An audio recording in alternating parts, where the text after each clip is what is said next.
G'day, fugitive Australian journalist Shane Dowling from the website and YouTube channel Kangaroo Court of Australia. Now, I'm about to show you a video from the Senate hearing into the Misinformation Bill on Monday, the 11th of November 2024. It's well worth watching. There's a guy called Brian Marlow answering questions. There's three different politicians asking questions. It's probably one of the biggest takedown of politicians in Parliament ever. And that's because Brian Marlow got the opportunity to do it. If we all got the opportunity, I'm sure there'd be better and bigger takedowns. But Brian Marlow gave it to him. And two of his best lines were, the greatest peddlers of misinformation are the government and MPs. And secondly, he used a line saying, we have an issue with bushfires, so let's hand over the power to arsonists. That's the analogy he used with the government's misinformation bill. Now, I don't know Brian Marlow, but I've done a little bit of research. It says on his Twitter account he's Executive Director of Oz Taxpayers, Australia's largest free market activist organisation. He's a campaigner at Citizen Go, which is pro-life, pro-family, pro-liberty, and a campaign director at Legalise Vaping.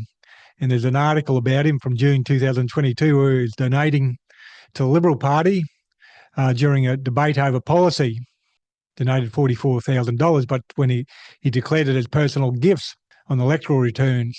But that doesn't exclude him from having an opinion on the misinformation bill, and he made some valid points.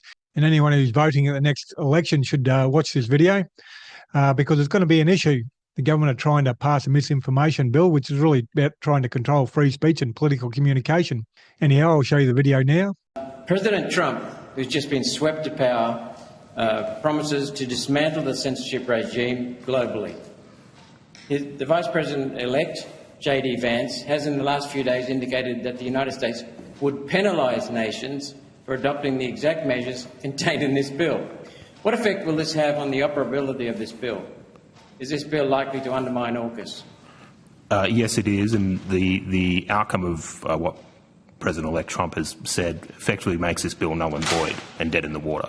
So you are trying to enact legislation, I said a metaphorical you, are trying to enact legislation that, well, you're not, are trying to enact legislation that would be effectively dead in the water. If I ran one of the major social media giants, Facebook, Google or even X, I would just merely shut down my Australian operations, operate out of America where I have free speech amendment protections, and completely ignore whatever your legislation says. I know you're not going to shut me down, so I'll just continue to operate. Thank you. Do you think they really will shut down operations in Australia? Because the government says that they cannot trust social media platforms. I agree. The platforms are the problem. Isn't it that we need more transparency of these platforms and what they do and how they censor already, indiscriminately and for their own purposes? The platforms are a problem. I don't trust them either. That being said, I definitely don't trust the government when it comes to trying to protect people from misinformation. The greatest peddlers of misinformation historically has been government MPs and the administrative state. So, an example, weapons of mass destruction, the Russiagate hoax, Hunter Biden laptop story, safe and effective, Gladys Berejiklian effectively telling people if they sat down they won't catch COVID, but if they stand up they will. This legislation is the equivalent of saying, well, we have an issue with bushfires, so let's hand over power to arsonists. It is insane. It should not be enacted in any way, shape or form. So whilst social media companies have their issues, whilst I do not trust social media companies, what you're finding is there is already an open source solution to misinformation. X is a perfect example. Community Unites, I would say, is far more accurate than what ACMA would ever be able to achieve. So what we're hearing from the government is we cannot trust social media platforms, yet the government now gives them added power, added incentive to actually censor people even more. Well, is that not correct? They effectively make social media platforms another tier of government by working closely with them to shut down any online dissent or anything that could be deemed misinformation, using very spurious definitions of what would be considered misinformation or harmful content. Thank you. As I understand the bill, the penalties for under-censoring are severe on social media platforms. The penalties for over-censoring are non-existent. Isn't that an automatic incentive to over-censor?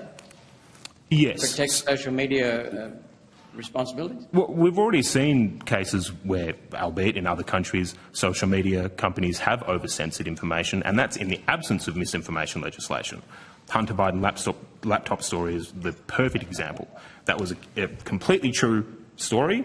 All of it was factually correct. The CEO of Facebook has admitted that he was approached by intelligence community assets and told to get rid of the information. They shut that down at a time during an election where it actually could have informed voters. And that's in a country where they have a free speech amendment and they don't have misinformation legislation. Imagine what would happen in this country if someone went out there and actually had information that could sway an election, and it was truthful, but we have an unelected bureaucracy with deeply flawed people. We're all flawed, we're all biased, acting on legislation that has a very vague definition of what constitutes misinformation and what constitutes serious harm. Imagine what they would do in a country like Australia. They would crack down on all forms of information. It's an egregious bill. So your proposal is perfectly clear. I'm going to quote. The bill represents an unprecedented threat to free speech in Australia. Yes. It goes on to say the right to free speech is a God-given liberty essential to human dignity and democracy. End of quote. Would you characterise this bill as a direct attack on Australia's democracy? Absolutely. And is one of the problems not the fact that there is no arbiter to truth, and yet in the real world the best way to expose the truth is to have free and open debate until the truth is revealed? Yeah, when it comes to speech, the best disinfectant is sunlight, right? So if there's bad speech out there, if there's incorrect speech out there, the best thing is to have more speech to counter that. We see that, in its early stages with community notes on X, where you've got an open source system where people can fact check misleading claims. And as I said, often these misleading claims come from the people that are proposing to regulate misleading claims. 22,000 of your members clearly agree with you. Are your members planning to campaign personally against any member of this parliament that supported this bill? Absolutely. How many members do you expect to have on the ground by next May? We have over 100,000 members in our database in Australia alone. I would expect thousands to be on the ground. You invoked the late Liberal Party founder Sir Robert Menzies' quote, "The whole essence of freedom is that it is freedom for others as well as for ourselves. Freedom for people who disagree with us as well as for our supporters. Freedom for minorities as well as for majorities." End of quote. Opposition leader Peter Dutton did not vote against the bill in the House of Reps. Do you believe, and I believe that the Liberal Party, and I believe that Peter Dutton wants his own disinformation bill. Do you believe Peter Dutton's reported support for this bill in some form is abandoning core Liberal Party value? So I might just stop you there, Senator Roberts. The vote last week, I believe you'll find that that Mr Dutton did indeed vote against the bill. That's okay, correct, well, is it not? I stand corrected. Coalition voted against the bill in the House. Just so that you're putting an accurate question to the witness here. Thank you. I know Thank you it only happened very, very recently. Yeah. And it's illustrative of what we need. You've just corrected me, and I've accepted that correction. However, it's also correct. We didn't have to go to ACMA. Such misinformation, Malcolm. Exactly. It's also correct. It's also correct that the Morrison Littleproud government introduced the disinformation bill, and that Peter Dutton has said that he supports a Liberal bill and will go towards introducing that. Is the Liberal Party abandoning core Liberal Party values? Look, the Liberal Party needs to just look at their We Believe statement and enact any legislation that abides by that. That's been my position for a long time. Sometimes the Liberal Party sleepwalks into stupid legislation to try and appease people who hate them, and it doesn't work. So my hope is that they do not enact speech controls, which is what these sorts of bills are. My hope is that they oppose the misinformation bill in its entirety, in any form. We have heard from the Victorian Bar that they consider this bill as a guaranteed litigation risk. I note your submission talks about Citizen Go testing the bill in court. Do you think this bill has the capacity to turn into a legal nightmare the government wished they never caused? Will this bill be a nightmare for social media platforms, the government, the courts and social media users, and a harvest for lawyers? Yes, it will, and we intend to challenge it if passed. Thank you very much. Thank you. Great. Thank you, Chair. Senator Cadell. One of the things you put in your submission is the impact on religious communities. Senator Sharma has raised for religious purposes has a carve-out but we've heard from various religious groups they don't think it goes far enough. What do you think will be the impact on religious communities? I think that not just religious communities, all communities would potentially face crackdown if this bill is passed in the way in its current form. Full disclosure, I don't think that there should be any form of a bill going down this path. But when you have definitions that are this loose, which I believe is deliberate, it allows unelected bureaucrats to enact their own personal biases and crack down on all forms of speech. In questions just now from Senator Roberts, you mentioned about the fact we will have, if this goes through, Senator Roberts' question, we will have the perpetrators of the social media companies being the arbiters of truth in the first instance in this regard. Is there enough data available to Australians now about the censorship that these bodies give already to social discourse on their platforms? Yes, I think most people who use social media will have experienced having their content taken down if it's deemed to be, misleading or misinformation, and often the case it's not misleading information. COVID was a perfect example of that. Again, I'm pointing to America, but the Russiagate theory was a perfect example of that, and so was the Hunter Biden laptop story. These social media companies often over-regulate and over-censor because they want to avoid regulatory crackdown themselves. And the net effect of that is that the mere threat of a government coming in to try and shut down the content that they can put out there means that they already act as a pseudo-arm of government and shut down content. Now obviously there's X now. X is a free speech platform to some extent, but even they have protections in place for things like hate speech or vilification or incitement to violence. I think a lot of the things that we actually want to protect against, we already have protections for. If I go out and I say something defamatory about any of you, well, you can sue me for defamation. If I go out and I spread hate speech, or I'm vilifying someone, or I yell fire in a crowded theatre, there's already legislation in place to stop that. So the question I would have, and all of our subscribers have, is what is the intent of this bill? And I'm a firm believer in the purpose of the system is what it does, and what this bill does is crack down on discourse and online speech, and therefore that is the purpose of it. Okay. I have a view that you may differ from, but there's always talk every time we come into an election or a civil discourse, and it's about foreign influence, foreign control. By giving this power to social media platforms, large social media, none of the significant ones are Australian-based.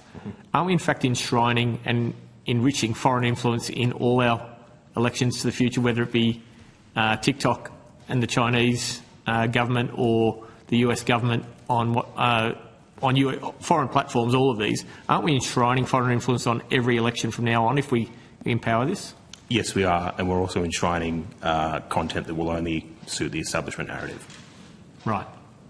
The establishment of the number of political parties or the party in power? My fear is it's probably the party that's in power at the time, slash the people that work in the bureaucracy tasked with handling this content.